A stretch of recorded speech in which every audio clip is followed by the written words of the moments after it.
श्री स्वामी समर्थ सर्वांना. तुम्हाला पण चपात्या उरल्या की टेन्शन येतं का? तर करून बघा ही रेसिपी, तुम्हाला ही नक्कीच आवडेल. चला तर मग बघूयात.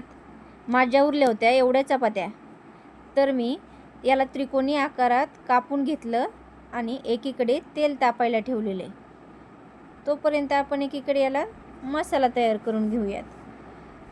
चला, अशा मोकळ्या करून घ्यायच्या चपात्या थोड्याशा कट केल्याच्या नंतर. आणि आता तेल तापवायला ठेवलेलं एकीकडे.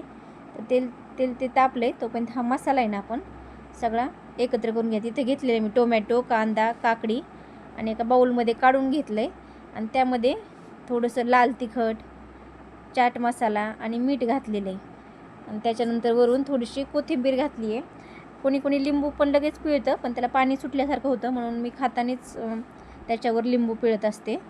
त्याच्यानंतर आपला हा मसाला तयार झाल्याच्यानंतर इकडे तेल पण तापलेलं आहे आपलं. आणि आपण आता हे तळून घेऊया त्रिकोणी केलेल्या चपात्याचे तुकडे. त्यानंतर आपण आता गोल्डन ब्राऊन होईपर्यंत त्याला तळायचं आहे. आणि नंतर बघू शकता तुम्ही खूप छान क्रिस्पी असं आपली चपातीचे नाचोस तयार झालेले आहेत.